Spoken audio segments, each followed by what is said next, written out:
Hi friends, अस्सलाम वालेकुम। तो कैसे हैं आप सब? तो चलिए दोस्तों, मैं उम्मीद करता हूँ कि आप सब बखैर आफियत होंगे और जहाँ भी होंगे रब के हिफ्ज़ व अमान में रहेंगे। तो साथियों, ये चैप्टर हमारा होने वाला है चैप्टर 16 और वो भी 12th क्लास का उर्दू है। और चैप्टर 16 होने वाला है और गुबारे खातिर से ये चैप्टर मुताल्लिक है, यानी कि इसी के बनिस्बत और भी सवाल इसमें ऐड हैं। तो साथियों, देखते हैं हम चैप्टर 16 में कैसे कैसे सवालात ऐड किए गए हैं और कैसे कैसे सवालात चैप्टर 16 से पूछे गए हैं। तो साथियों, लास्ट तक बने रहें, बहुत ही मुफीद चैप्टर होने वाला है और आपके इल्म में मज़ीद इजाफा होने वाला है।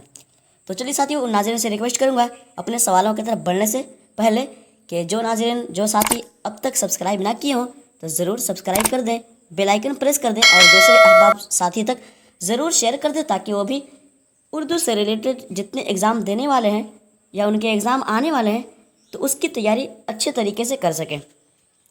तो चलिए साथियों, चलते हैं अपने सवालों की तरफ। सवाल नंबर एक में पूछा गया कि मेरी बीवी की तबीयत कई साल से अलील थी, अबुल कलाम आज़ाद ये जुमला किस खत में तहरीर फरमाया? कि मेरी बीवी की तबीयत कई साल से अलील थी, अबुल कलाम आज़ाद ये जुमला मतलब ये वाला किस खत में तहरीर फरमाया?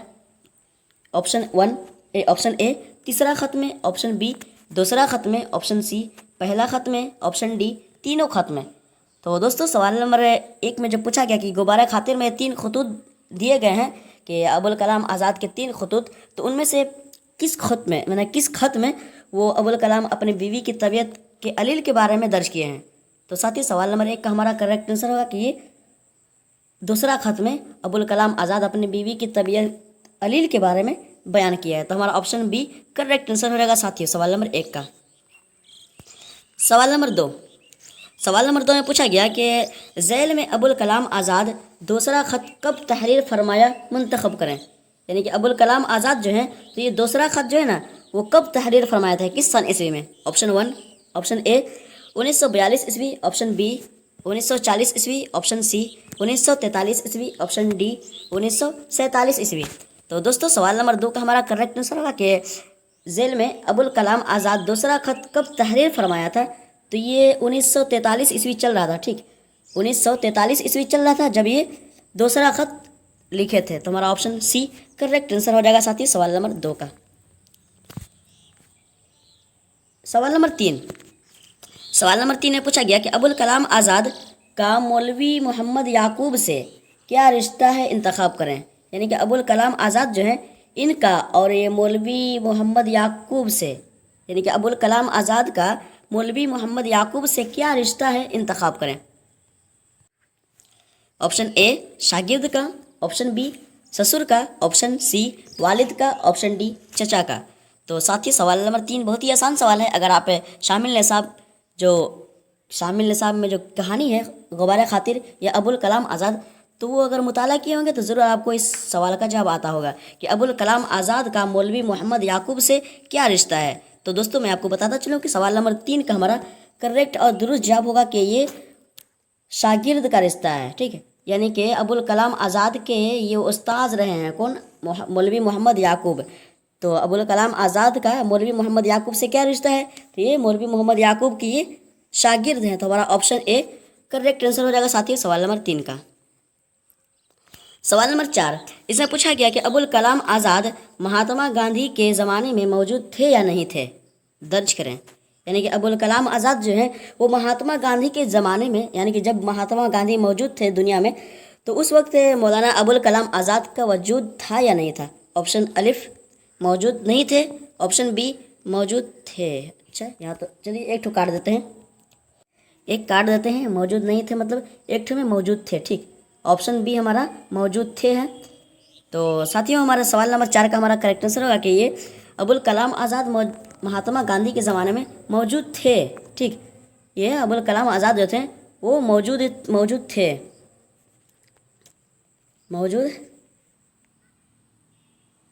थे। ठीक, ये उन्हीं के ज़माने में मौजूद थे उनके। तो हमारा ऑप्शन बी करेक्ट आंसर हो जाएगा साथियों सवाल नंबर 4 का। सवाल नंबर 5 इसमें पूछा गया कि दर्ज झैल में या की कितनी किस्में हैं, दर्ज करें। ये जो या है उसकी कितनी किस्में हैं? ऑप्शन ए 3 किस्में, ऑप्शन बी 1 किस्म, ऑप्शन सी 2 किस्में, ऑप्शन डी 5 किस्में। तो दोस्तों सवाल नंबर 5 का हमारा करेक्ट आंसर होगा कि दर्ज झेल में या की कितनी किस्में हैं। तो दोस्तों या की 2 किस्में हैं, ठीक है, या की 2 किस्में हैं। तो हमारा ऑप्शन सी करेक्ट आंसर हो जाएगा साथियों सवाल नंबर 5 का। और वो या की 2 किस्में कौन सी हैं? या मारूफा और या मादूला। चलिए सवाल नंबर 6 को देखते हैं। सवाल नंबर 6 इसमें पूछा गया कि हिंदुस्तान कब आज़ाद हुआ, सही निशानदही करें। यानी कि हिंदुस्तान जो है वो कब आज़ाद हुआ। ऑप्शन ए 1950 ईस्वी, ऑप्शन बी 1972 ईस्वी, ऑप्शन सी 1947 ईस्वी, ऑप्शन डी 1925 ईस्वी। तो साथ ही सवाल नंबर 6 बहुत ही आसान सवाल है, बहुत ही आसान कि हिंदुस्तान कब आज़ाद हुआ था, सही निशान नहीं करें। तो साथ ही ये हिंदुस्तान जो आज़ाद हुआ था तो 1947 ईस्वी में आज़ाद हुआ था, 1947 ईस्वी में। तो हमारा ऑप्शन सी करेक्ट आंसर हो जाएगा साथ ही सवाल नंबर 6 का। सवाल नंबर 7। सवाल नंबर 7 इसमें पूछा गया कि जेल में या की 2 किस्मों में से किसी एक का नाम सही दर्ज करें। ये जो या की 2 किस्मों में से पूछा गया कि या की 2 किस्मों में से किसी एक का नाम सही दर्ज करें। ऑप्शन ए या नकरा, ऑप्शन बी या मारूफा, ऑप्शन सी या मनकूला, ऑप्शन डी या मफरूज़ा। तो दोस्तों सवाल नंबर 7 बहुत ही आसान सवाल है कि इसी से बनिस्बत एक सवाल गुजरा ऊपर कि या की कितनी किस्में हैं। तो दोस्तों मैं उसमें आपको बताया था कि या की 2 किस्में हैं और या की वो 2 किस्में कौन सी हैं। तो या की वो 2 किस्में या मारूफा और या मादूला है। तो या मारूफा या मादूला है तो उसमें इन दोनों किस्मों में से किसी एक का नाम यहाँ पर दर्ज करने को कहा जा रहा है। तो साथ ही सवाल नंबर 7 में जो है कि ऑप्शन बी जो है या मारूफा जो है यहाँ पर दर्ज है। तो हमारा सवाल का जवाब 7 नंबर सवाल का जवाब ऑप्शन बी करेक्ट आंसर हो जाएगा साथियों सवाल नंबर 7 का।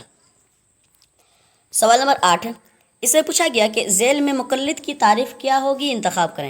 ये मुक़ल्लिद जो है इसकी तारीफ़ क्या होगी, इंतखाब करें। ऑप्शन ए तहक़ीक़ करने वाला, ऑप्शन बी तिलावत करने वाला, ऑप्शन सी वकालत करने वाला, ऑप्शन डी तक़लीद करने वाला। तो साथ ही सवाल नंबर 8 भी बहुत ही आसान सवाल है और इसमें हिंट भी दिया गया है कि मुक़ल्लिद की तारीफ़ क्या होगी। तो साथियों सवाल नंबर 8 का हमारा करेक्ट आंसर होगा कि मुक़ल्लिद मतलब तक़लीद करने वाला, ठीक, तक़लीद करने वाले को मुक़ल्लिद कहते हैं। तो हमारा ऑप्शन डी करेक्ट आंसर हो जाएगा साथियों सवाल नंबर 8 का। सवाल नंबर 9। सवाल नंबर 9 में पूछा गया कि जेल में महल से आप क्या समझते हैं, इंतखाब करें। ये महल जो है महल से आप क्या समझते हैं, महल के बारे में बताइए। ऑप्शन ए मंजिल, ऑप्शन बी मेहराब, option C Taj Mahal, option D building. तो दोस्तों सवाल नंबर 9 में जो पूछा गया कि महल से आप क्या समझते हैं, इंतखाब करें। तो साथ ही महल मतलब होता है दोस्तों, ये महल जो है तो महल के मतलब होता है मंजिल, ठीक, महल होता है ये मंजिल होता है। जैसे हम कहीं जाते हैं तो देखते हैं, देखो कितना बड़ा आलीशान महल है, कितना बड़ा महल है, किसका महल है। तो ये हम महल से हम ताजमहल नहीं समझते, बल्कि महल से मतलब होता है मंजिल। तो हमारा ऑप्शन ए करेक्ट आंसर हो जाएगा साथियों सवाल नंबर 9 का।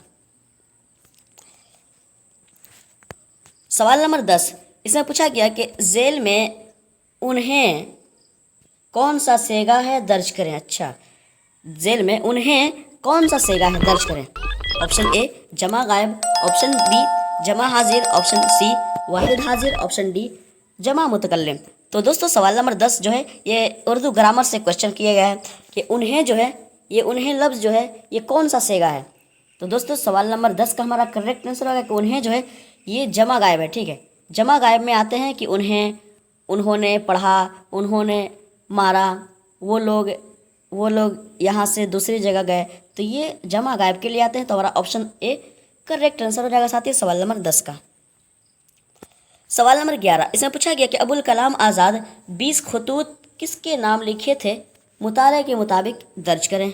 ये अबुल कलाम आज़ाद जो है वो 20 खतूत लिखे थे, वो किसके नाम लिखे थे। Option A Zulekha Begum, option B Siddiq Mukarram, option C Mahatma Gandhi के नाम से, ऑप्शन डी सियासतदानों के नाम से। तो दोस्तों सवाल नंबर 11 में जो पूछा गया कि अबुल कलाम आज़ाद 20 खतूत किसके नाम से लिखे थे, जुलेखा बेगम ये उनकी बीवी थी तो इनके नाम से नहीं लिखे थे।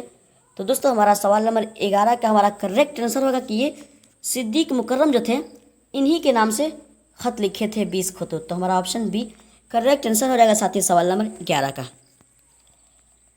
सवाल नंबर 12 इसमें पूछा गया कि भारत छोड़ो तहरीक किस सन ईस्वी में पेश आया, कलम बंद करें।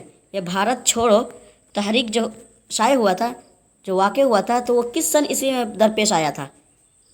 ऑप्शन ए 1949 ईस्वी, ऑप्शन बी 1947 ईस्वी, ऑप्शन सी 1942 ईस्वी, ऑप्शन डी 1900 ईस्वी।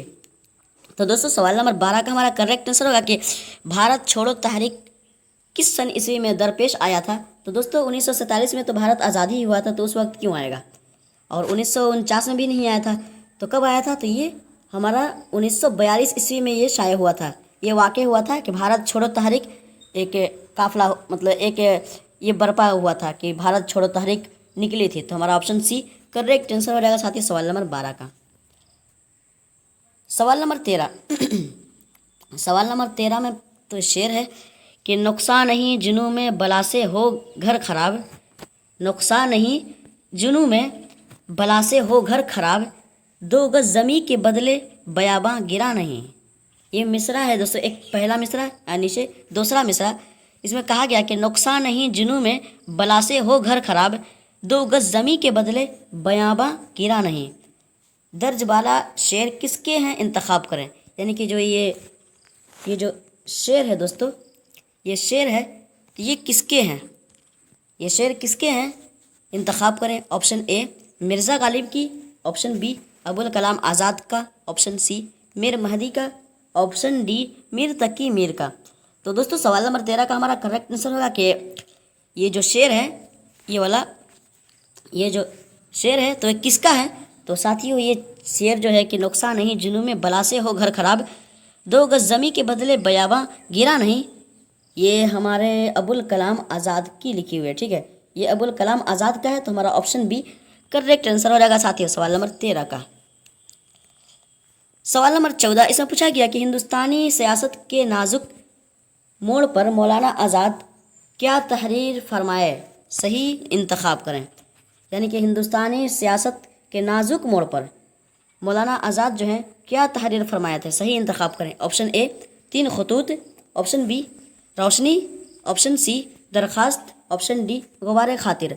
तो दोस्तों सवाल नंबर 14 बहुत ही अहम सवाल है, बहुत ही ख़ास सवाल है और ये अक्सर एग्ज़ाम में पूछे जाते हैं दोस्तों, और 12 पूछे जाते हैं कि हिंदुस्तानी सियासत के नाजुक मोड़ पर मौलाना आज़ाद क्या तहरीर फरमाए, सही इंतखाब करें।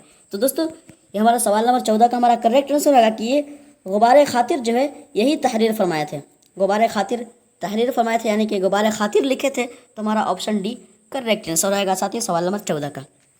तो चलिए साथियों उन नाज़रीन से रिक्वेस्ट है जो साथी अब तक बने रहे हों और सब्सक्राइब ना किए हों तो ज़रूर सब्सक्राइब कर दें और बेल आइकन प्रेस कर दें, और ज़्यादा से ज़्यादा हो सके तो अपने दोस्तों अहबाब तक, उन नाज़रीन तक, उन हजरात तक ज़रूर शेयर कर दें तो जो मतलब एग्ज़ाम देने वाले हैं और उनका एग्ज़ाम उर्दू से रिलेटेड आते हैं। तो चलिए साथी सवाल नंबर 15 को देखते हैं। सवाल नंबर 15 इसमें पूछा गया कि सिद्दीक मुकर्रम का असल नाम क्या था, अपने जहन की रोशनी में तहरीर कलम बंद करें। ये जो सिद्दीक मुकर्रम जो हैं इनका असल नाम क्या था, अपने जहन की रोशनी में तहरीर कलम बंद करें। तहरीर करें, ठीक, कलम बंद क्या, एक ही चीज़ लिखना चाहिए, तहरीर करें। Option A Abdul Rahman, option B Abdul Sattar, option C Habibur Rahman Khan, option D Firozuddin. तो दोस्तों सवाल नंबर 15 का हमारा करेक्ट आंसर होगा कि सिद्दीक मुकर्रम का असल नाम क्या था। तो दोस्तों इनका असल नाम जो था ये हबीबुर रहमान खां था, इनका नाम हबीबुर रहमान खां था। तो हमारा ऑप्शन सी करेक्ट आंसर हो जाएगा साथियों सवाल नंबर 15 का, क्योंकि ये सिद्दीक मुकर्रम जो है इन्हीं के नाम से अबुल कलाम आज़ाद ख़त लिखा करते थे। ठीक है, और इन्हीं को बताए थे कि हमारी बीवी की तबीयत कई साल से अलील थे, है ना, कई साल से अलील है। सवाल नंबर 16 में पूछा गया कि झेल में इसमें मारफा का दूसरा नाम वाज़ेह करें। इसमें मारफा जो है इसका दूसरा नाम वाज़ेह करें कि इसका दूसरा नाम क्या है। जैसे अभी पढ़े ऊपर सवाल में कि सिद्दीक मुकर्रम का असल नाम क्या था। ऐसे तो ख़त में सिद्दीक मुकर्रम से लिखते थे, लेकिन इनका असल नाम क्या था, तो हबीबुर रहमान, ये हबीबुर रहमान खां था। तो इसी तरह यहाँ भी है कि इसमें मारफा का दूसरा नाम वाज़ेह करें। ऑप्शन ए इसमें आम, ऑप्शन बी इसमें ख़ास, ऑप्शन सी इसमें नकरा, ऑप्शन डी इसमें जामिद। तो दोस्तों सवाल नंबर 16 का हमारा करेक्ट आंसर होगा कि झेल में इसमें मारफा का दूसरा नाम क्या है। तो दोस्तों इसमें मारफा का दूसरा नाम इसमें ख़ास भी है। इसमें मारफा को हम इसमें ख़ास भी कहते हैं, तो हमारा ऑप्शन बी करेक्ट आंसर हो जाएगा साथियों सवाल नंबर 16 का। सवाल नंबर 17, इसमें पूछा गया कि दर्ज झेल में रुफ़क़ा किसकी जमा है, सही कलमबंद करें। ये जो रुफ़क़ा जो है ये किसकी जमा है, किससे मतलब ये जमा आया है। ऑप्शन ए रफ़ाकत से, ऑप्शन बी फ़र्क से, ऑप्शन सी रफ़ीक से, ऑप्शन डी फ़िराक से। तो दोस्तों सवाल नंबर 17 बहुत ही आसान सवाल है कि अगर आप उर्दू में बातें करते होंगे और इसके बारे में कभी सुने होंगे या पढ़े होंगे रुफ़क़ा, तो दोस्तों आपको पता होगा कि सवाल नंबर 17 का कौन सा जवाब करेक्ट होगा। तो दोस्तों मैं आपको बताता चलूँ कि रुफ़क़ा किसकी जमा है। तो दोस्तों रुफ़क़ा मतलब बहुत सारे रफ़ीक, बहुत सारे दोस्त। तो हमारा ऑप्शन सी करेक्ट आंसर होगा, क्योंकि रफ़ीक जो है, रफ़ीक से रुफ़क़ा आया है। रफ़ीक कहते हैं हम सफ़र को, जैसे रास्ते में चल रहे हैं, मतलब कोई मिल गया तो उससे दोस्ती हो गई और वो साथ चलते रहा, पूरी सफ़र तक साथ में रहा, उसी को रफ़ीक कहते हैं। रफ़ीक मतलब हम सफ़र, ठीक है, सफ़र का साथी। तो हमारा ऑप्शन सी करेक्ट आंसर हो जाएगा साथियों, क्योंकि ये रफ़ीक की जमा जो होती है वो रुफ़क़ा आता है। सवाल नंबर 18, सवाल नंबर 18 इसमें पूछा गया कि झेल में इसमें मारफ़ा की कितनी किस्में हैं। इसमें मारफ़ा है, इसमें मारफ़ा यानी कि इसमें ख़ास की कितनी किस्में हैं, इंतखाब करें। इसमें मारफ़ा की यानी कि इसमें ख़ास की कितनी किस्में हैं। Option A 5, option B 3, option C 6, option D 8 किस्में। तो दोस्तों सवाल नंबर 18 का हमारा करेक्ट आंसर होगा, ये सवाल जो है ये उर्दू ग्रामर से किए गए हैं कि झेल में इसमें मारफ़ा यानी कि इसका दूसरा नाम इसमें ख़ास की कितनी किस्में हैं। तो दोस्तों इसमें मारफ़ा की 6 किस्में हैं, ठीक है, इसमें मारफ़ा की 6 किस्में हैं। तो हमारा ऑप्शन सी करेक्ट आंसर हो जाएगा साथियों सवाल नंबर 18 का। सवाल नंबर 19 इसमें पूछा गया कि झेल में हाजिर की ज़िद क्या होगी, सही दर्ज करें। झेल में ये हाजिर जो है इसकी ज़िद क्या होगी, यानी कि इसका विलोम, इसका अपोजिट क्या आएगा, इसका उल्टा क्या होगा। ऑप्शन ए हाजिरीन, ऑप्शन बी गायब, ऑप्शन सी मुहाफिज, ऑप्शन डी ज़ाहिर। तो दोस्तों सवाल नंबर 19 भाई बहुत ही आसान सवाल है कि हाजिर की ज़िद यानी कि हाजिर का उल्टा क्या होगा। तो दोस्तों हाजिर मतलब प्रेजेंट और गायब मतलब नॉट प्रेजेंट, है ना, जैसे कि गैर हाजिर। तो हमारा ऑप्शन बी करेक्ट आंसर होगा, क्योंकि हाजिर की ज़िद गायब आएगा, ठीक। सवाल नंबर 20, सवाल नंबर 20 में पूछा गया कि झेल में अहाता का सही मतलब वाज़ेह करें। ये अहाता जो है, अहाता का सही मतलब वाज़ेह करें कि अहाता मतलब क्या होता है। ऑप्शन ए इमारत, ऑप्शन बी जमाअत, ऑप्शन सी घेराव, ऑप्शन डी बागीचा। तो दोस्तों सवाल नंबर 20 भी आसानी सवाल है कि अहाता मतलब क्या होता है। तो दोस्तों सवाल नंबर 20 का हमारा करेक्ट आंसर होगा कि घेराव, ये अहाता मतलब होता है, ठीक है, अहाता का मतलब घेराव। तो हमारा ऑप्शन सी करेक्ट आंसर हो जाएगा साथियों सवाल नंबर 20 का।